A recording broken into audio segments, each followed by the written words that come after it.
Lies of P is a game with a completely unique mechanic called guard parrying. A Fable art skill that allows you to input an extremely precise parry, but when timed correctly, it not only blocks the incoming damage, but makes a small explosion and retaliates with a strong thrust attack. The problem is that charging Fable in this game requires you to attack an enemy, but luckily for us, there is a small bypass to that. It turns out that when you perfectly parry, you get a very small amount of Fable back, which can be increased through P organs later in the game. So naturally, I saw a tough challenge and thought to myself, is it possible for me to beat all of Lies of P with parries only? Let's find out. Let me show you guys how it's done. Immediately, we get to see how tough this challenge really is. There we go. That's 1, 2. Good. Oh no, dude, no! I dropped all the fucking Fable. Nice. That's 1. There we go. Dead? There we go! And it only took us 1 hour to do this, chat. Let's go. Easy. So we're gonna have to buy Fable Catalysts as well, since they're gonna be like a main damage source that we get. Okay, let's see how this is gonna go. Let's see how much damage we're gonna deal. Extra belt, I need you here. Alright, let's check my damage. Oh, okay, it is. Okay, 410 is not bad. So it looks like I'm gonna need like 10 parries on him. So let's practice. The thing is though, they regain HP as they go. And I don't have any way to break their meter. So that might be a problem. And I was right about that. So then I tried using the electric abrasive because it's strong against puppets. 505, that's pretty big. Let's do this. 1. Okay. No! No, no, no, no, no! I choked. What? I'm gonna fucking kill him, chat. I will. I know I will. It's just, I'm losing my sanity trying to do it. Come on, man. Come on, Nathan. You fucking got this. Just get the run. Just fucking get the run. 1. 2. 3. Phase transition. Come on. There we go. Alright, one more attack and his head will get broken. Oh. There it is. Okay, we're charged up. We're ready to go. Let's do this. 1. 2. 3. One more. One more.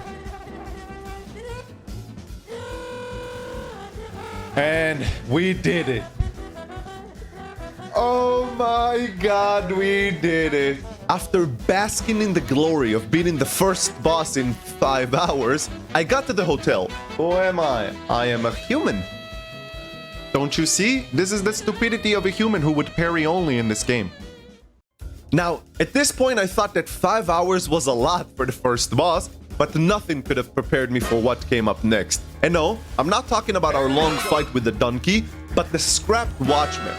This boss has 8,700 HP, and we do a measly 480 damage with every hit. After busting my butt for about 2 hours, through an advice from my chat, I went and picked up the Great Sword of Fate Blade, as it has a much higher base damage stat, which is basically the only stat on a weapon that actually matters for this run. After a quick damage check, we get to see an immediate improvement. 606. Okay, so that's pretty good. But with the boss healing about 30% of our damage, that means we need to guard parry the boss 21 times, which is about 700 perfect parries. So you know what that means. It was time to play an almost perfect game, and it's not to say it didn't come with its own hardships, because it definitely did. This is so hard. Yeah, I choked that. But eventually, I managed to do something spectacular. Here we go. Jump.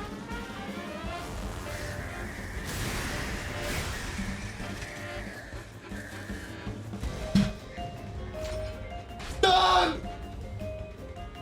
Let's fucking go! With the feeling of victory up in the air, I felt much more confident in this run as we finally managed to get access to the P organs of this game. This allows us to get a massive increase of our Fable charge from every parry. Before we fight Fuoco, I grabbed the booster glaive, gave it some upgrades, and then I was ready to fight. I want to do damage check. Well, that was a good first attempt, I'd say. I didn't do any damage. That was a great first attempt even, I'd say. Damage. Ooh, big damage. Dude, look at how much Fable we're stacking. This challenge is gonna become a piece of cake, dude. This challenge is a piece of cake, man. Oh, no.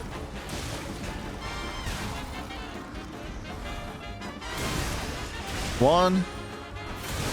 That is 2. Parries. And 4. Alright, and now we stack. Now for the fun part. That's 1. 4. 2 more.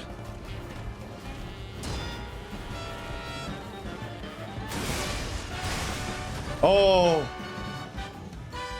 Yes. Oh, God.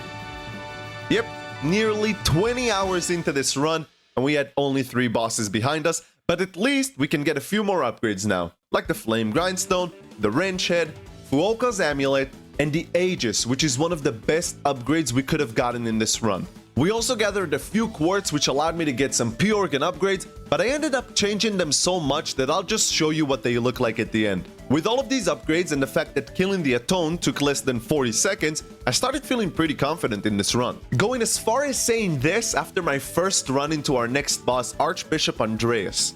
Holy smokes, chat. This might go quicker than I thought. And I believe we all know what happened right after I said this, right? Oh my god, I want to die. What? Oh my god, I dodged though! I ended up going down such a bad losing streak that after 4 hours of continuous defeat, I decided to stop the stream. But later that day, I decided to hop back on and try a little while longer. And after just 1 try, I finally managed to do this. That's that. Nice. That's that. Push him over the edge. Good. Okay. Okay, just a little. 1 more. Come on. Oh my god. Yes! Oh my god. We did it. We got him. Yes, dude. I'm so glad we got him. Oh, nice. With every boss taking a few hours up until now, I was finally ready for a change in pace. So when I made it to the Black Rabbit Brotherhood arena, I was in for a pleasant surprise. Not only because we gained access to the merchant with limitless consumables, but because after only a few tries at the Black Rabbit Brotherhood fight, this happened. Okay. There we go. Is that it? Hey! We have an easy boss! Oh my god! I'm not gonna lie, it was a nice change to finally have a boss go down easily. Investing most of my points in technique and our P-Organ upgrades made 2 very annoying bosses, the White Lady and the Mad Clown Puppet, go down surprisingly fast, which leads us directly to what I thought would be another incredibly tough boss fight, King of Puppets Romeo. At first, when I stepped into this arena, I said this: I am ready to spend a lot of time on you. Let's go.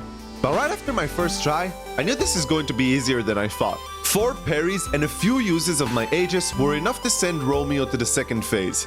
Luckily for me, I was freshly out of my Lies of P AI run, where I fought Romeo for about 3 hours, so I had his parries down. So after about only 1 hour of runs, this happened. Okay, here we go.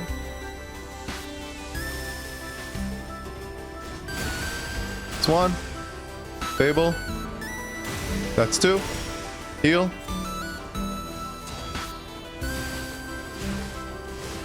Brother. 3. I can't believe he just did that.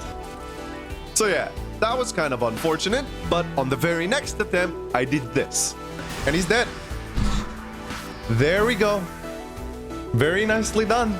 Another one bites the dust. I can't really describe how happy I was to just beat Romeo in such a quick and stylish fashion.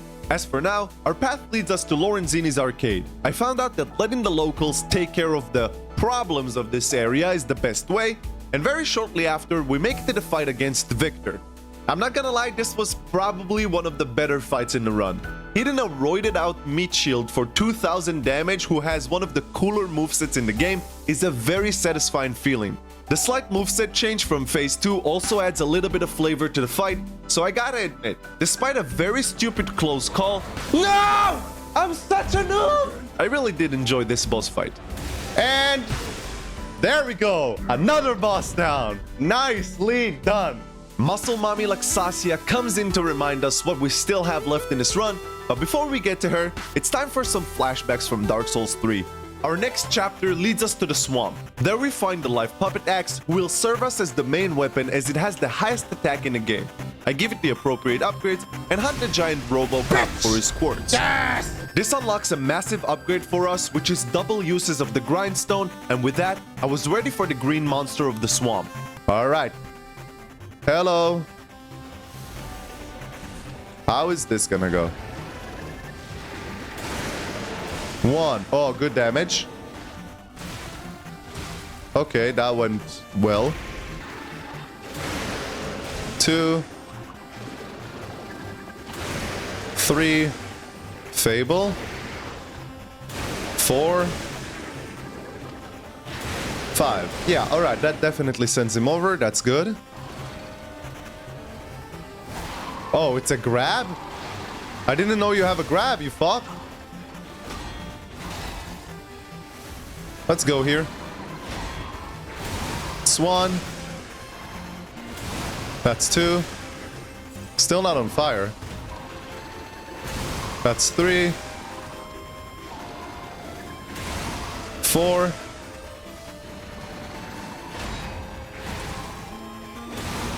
5. 6. One more.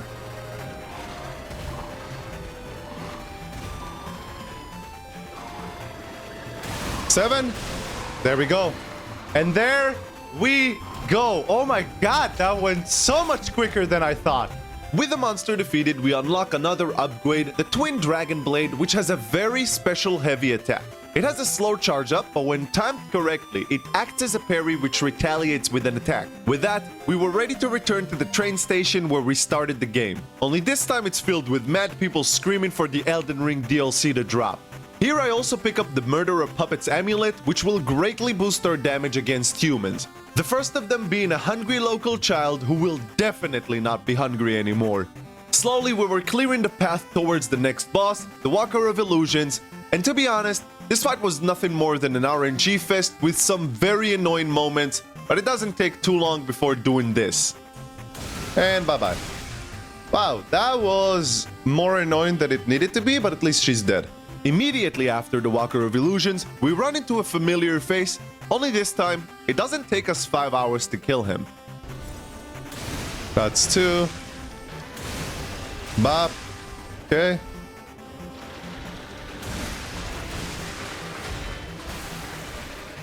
Oh shit, don't die to this. And bye-bye. Nice, first try is not bad. Pretty good. My confidence was at an all-time high after this fight, and with an extra slot of Fable, I felt like I was unstoppable, but little did I know that I was about to reach the fight that almost made me quit this run. The fight against the Black Rabbit Brotherhood is an absolute nightmare for this kind of run. For one, you have to fight 3 of them at once, giving you no time to parry without being punished. Secondly, they all have some sort of status effect, with the worst one being the electricity because it can draw out your Fable. And the worst thing of all is when you actually get the parry, they have like an 80% chance of just escaping your follow-up attack, whether it's the guard parry or the Twin Dragon Blade parry. This was such an infuriating boss fight that I actually considered quitting. Oh, shit. But I knew I couldn't give up.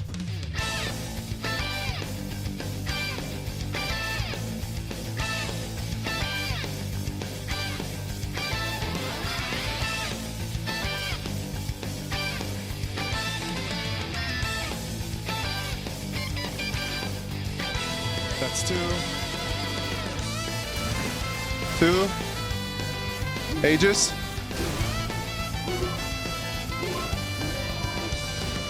Let him burn. Come on, die to the decay. Die to the decay. Yes! Yes! I hate you so much! This was it. After this, I knew that this challenge is as good as done. I take a little shark trip before getting to the Door Guardian. This was the fight where the Twin Dragon Blade actually got the shine because we couldn't repulse the Door Guardian like you normally would, and our guard parry basically did no damage, so it was pretty fun just parrying the Door Guardian until he dies.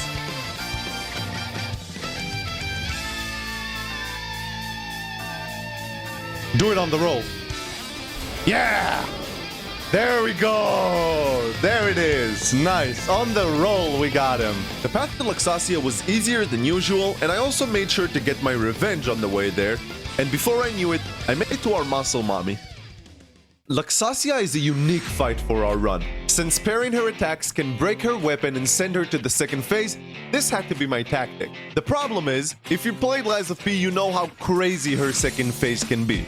Finding an opportunity for a parry felt basically impossible, but with time, I learned where my openings are, and after almost exactly 2 hours on the hardest boss of the game, I managed to do this. Alright.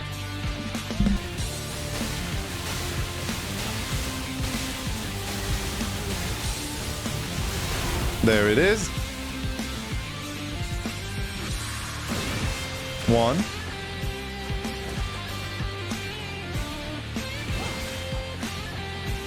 2. Heal.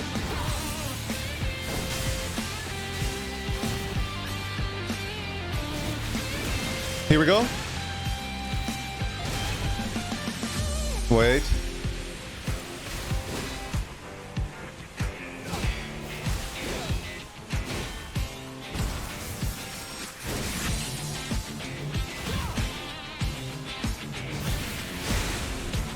Oh! Yes! Yes! Yes! Yes! Great! After killing Laxasia, I open up the doors and see Sophia. I decided to give Sophia a piece, and as an indication that we've turned human, our hair turns white. Okay. Anyway, running past everything in the Arcabby was pretty easy. Besides the red fox, a quartz that I picked up, and a light to Geppetto about being a good father, nothing delayed us much before getting to the final boss of the game. This was it. The beginning of the end. After a failing first attempt, right on the second one, I got managed to the second phase. The problem was that trying to parry him to stack some Fable resulted in a quick death for me. My new strategy was utilizing the guard parry on his first phase, then to stack Fable and pushing him into the second phase, I would use the Twin Dragon Blade. At the second phase, I decided to use the good old guard parry, and this new tactic actually worked out pretty well, and it only took a few tries to understand the timing, but very quickly, I managed to do this.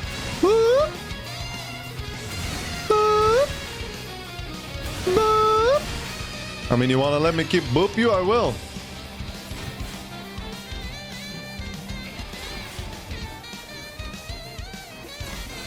One more. Nicely done. There we go, that's 1.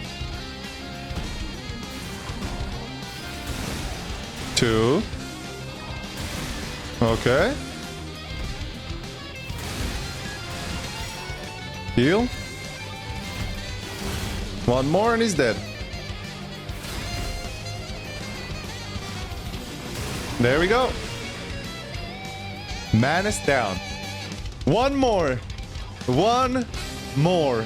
Only 1 more indeed. Geppetto asks us to give him our heart. You know what?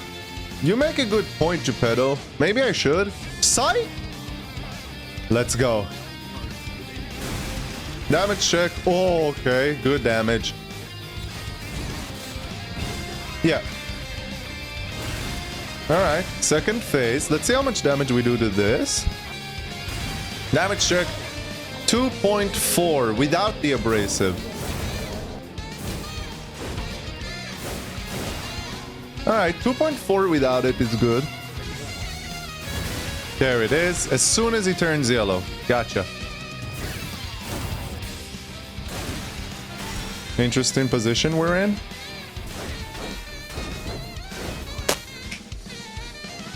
Dropped it there. Sick.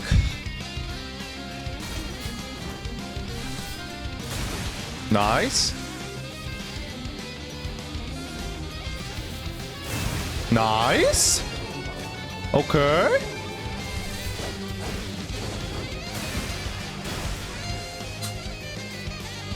And there it is. And that was it. I beat Lies of P with parries only in less than 50 hours. If you're interested in any other run, let me know in the comments below, and don't forget to subscribe. Until the next one, stay natty. Peace out.